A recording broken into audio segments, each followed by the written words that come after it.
오늘 기자수첩 주제는 뭘 가지고 오셨어요? 배우 원빈 씨와 이나영 씨의 열애설이 핫 이슈가 됐습니다. 어제요. 예, 더불어서 두 사람의 데이트 현장을 포착한 연애 전문 탐사 매체 디스패치가 이제 주목을 받았어요. 디스패치는 그동안 그러니까 김태희, 비 두 사람, 이병헌, 이민정 뭐 등등해서 10여 건에 이르는 스타들의 연애를 추적 보도해서 지금 주가를 엄청 높이고 있습니다. 맞아요. 예. 연예계 스타들의 발음이 헷갈리고 연예계 스타들의 스타들의 연애를 주로 예. 추적해서 보도하는 디스패치가 이제 주목받는 이유는 있더군요. 그동안 이제 스포츠 신문이나 각종 신문의 연예 기사들은 뭐뭐라고 카더라. 아니면 말고 뭐 이런 식의 보도가 많았는데 디스패치는 반드시 추적해서 사진을 찍어서 증거를 확보하고 사진과 함께 올린다든가 이게 뭔가 사실 위주로 스캔들을 전달하는 그런 특성을 갖고 있더군요. 네. 오늘 주제가 뭔가요? 이렇게 얘기하시니까 무슨 얘기를 하시려는 걸까 연애 전문 싶은데. 탐사 매체 이걸 우리가 파파라치라고 과연 봐야 되는가 하는 문제도 있는데 집 앞을 지키고 미행해서 사진을 찍는 건 파파라치하고 똑같은 경우일 수도 있는데 예. 이걸 돈 받고 파는 거는 이제 파파라치라고 하는 거고 이걸 보도에 쓴다. 증거 자료에 쓴다라고 하는 것은 또 다른 문제여서 좀 애매합니다.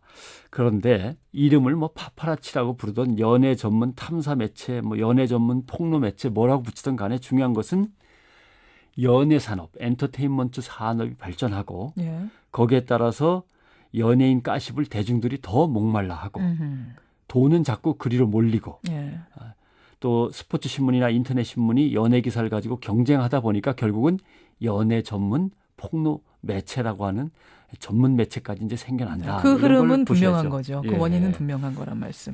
연예인 가십에 대한 이 대중 관심은 도대체 언제부터 시작된 걸까요? 예, 뭐 스캔들, 추문, 뭐 풍문, 소문, 뭐 여러 가지로 얘기합니다만 이제 저널리즘 용어로 이제 통틀어서 가십이라고 부르죠. 이 가십이라고 하는데 이 가십의 어원은 미국 독립전쟁이에요. 조지 워싱턴이 그 독립군을 이끌면서 영국군 지역 술집에 첩자들을 보내갖고 계속 영국군 병사들이나 장교들한테 술을 한 잔 더 마시게 했다 그러죠. 술 취해갖고서 부대 상황을 나불나불거리게. 이제 그 영어로 이제 한 잔 더 홀짝홀짝이 ship입니다. ship, S-I-P. 그래서 go ship 한 잔 더 이게 이제 고십 이렇게 된 거죠. 그렇군요. 그렇다고 합니다. 그런 유래가 있는 게 가십이라는 단어. 이 가십은 소문으로만 늘 떠들던 것인데 이제 17세기, 18세기에 인쇄술이 발달하면서 이제 찍혀 나오게 되는 거죠. 그러면서 사람들한테 널리 퍼지고 오랫동안 기억에 남을 수도 있고 이렇게 되는 겁니다. 일반 대중이 글자를 배우고 신문을 읽게 되면서 가장 목말라한 게 정치 기사가 아니고요. 이거였다고 합니다. 우리보다 나은 사람들의 나쁜 짓. 이게 제일 관심이 많았다고 해요. 왕족이든 귀족이든 그렇죠. 뭐 장군이든 뭐 이런 것들.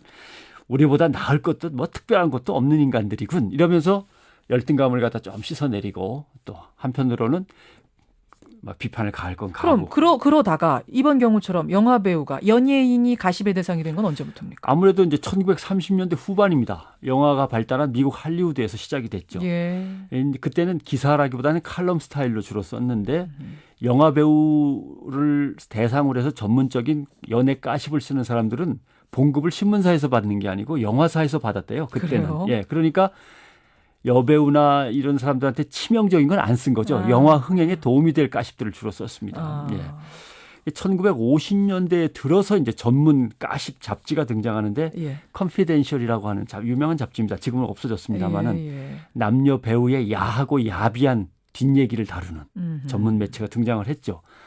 궁금하시죠? 뭘 썼을까? 뭘 썼을까요? 예를 들면 프랭크 시나트라의 여자 밝힘증, 로버트 미첨의 대마초 흡연, 그리고 많이들 좋아하셨는데 멋진 훈남이 있었습니다. 럭 허드슨이라고. 근데 그 럭 허드슨이 동성애자였습니다. 나중에 에이즈로 숨졌습니다만은. 이런 것들이 이제 컨피덴셜이 남긴 작품들이죠. 그렇군요. 영국은 그때까지도 가십은 그런 저속한 거를 신사의 나라에서 어떻게 언론에다 실느냐 그러면서 좋아하지 않았습니다. 그러다가 1963년에 엄청난 사건이 터지는데 프로퓨머 사건이라고 하는 겁니다. 영국의 프로퓨머 사건이라고 하는 것은 영국의 보수당 출신의 장관 중에 프로퓨머라는 장관이 있었어요. 장관이 매춘부하고 연애를 했습니다. 근데 그 매춘부하고 연애 중간에 소련 첩자가 끼어들었어요. 소련 간첩이. 그래서 일이 커집니다. 그래서 시골 저택에 여러 명이 모여서 콜걸들을 불러놓고 변태적으로 즐겼다라고 하는 스캔들이 드디어 터집니다.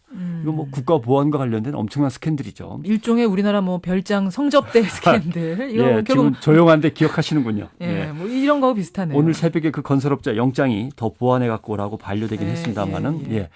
아무튼 이 사건으로 헤럴드 맥밀런이라고 하는 아주 유능한 수상의 정부 자체가 허물어집니다. 예. 이 사건을 치르면서 영국 언론들은 가십이라고 하는 거, 스캔들이라는 걸 새롭게 보는 거죠.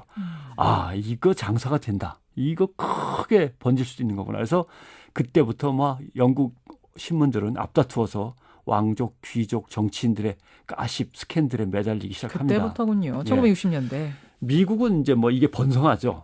특히 제일 유명한 지금도 왕성하게 활동하고 있는 내셔널 인콰이어라는 예, 너무나 예. 유명한 잡지죠. 가십 전문 잡지인데 불륜, 동성애, 뭐 에이즈 감염, 변태 성향에 관한 수많은 특종들을 쏟아낸 잡지입니다. 지금도 뭐 막 쏟아냅니다. 근데 여기는 이제 특징이 가십거리나 스캔들과 관련된 사진을 갖고 오면 돈을 엄청나게 보상을 해줍니다. 제보를 그러니까, 하면. 예, 그러니까 특종이 되는 거죠.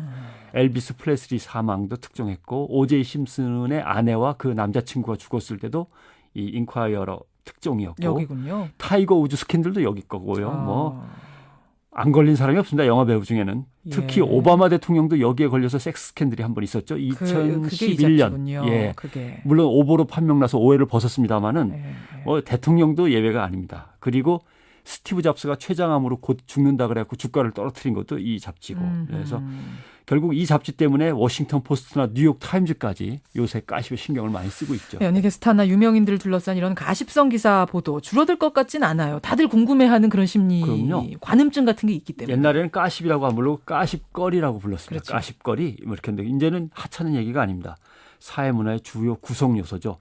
온통 뉴스를 지배하고 언론사를 만들어내기조차 하고 정권의 치명타를 가하기도 하고 또 인터넷 SNS를 통해서 막 번지면서 언제든지 검색해서 되찾아볼 수도 있고 예, 그런 문제가 있는데 빈부격차가 가십을 번성하게 하는 이유가 됩니다. 왜냐하면 배우나 가수, 재벌, 스포츠 스타가 돈이 없다면 가십이 흥행하겠습니까? 거기에 돈이 몰려있고 돈과 관련돼 있으니까 가십이 흥행하는 거고요. 또 하나 주목할 것은 스타성의 쇠퇴인데 드라마, 영화, 토크쇼, 리얼리티 쇼가 요새 너무 많지 않습니까? 예. 스타의 신비감이 많이 떨어지고 있습니다. 그러니까 스타들의 가십이 유행은 하지만 그 스타가 오래가진 않습니다. 예. 그렇기 때문에 이제 가십도 이 사람 거 저 사람 거에서 막 옮겨 다니겠죠. 그러면서 발전해 나갈 겁니다. 자, 가십의 역사를 살펴봤습니다. 알고서 뭐 보더라도 봐야 되는 건가요? 그러면 예, 전체적인 흐름도 봐야죠. 네, 여기까지 기자 수첩 수고하셨습니다. 고맙습니다.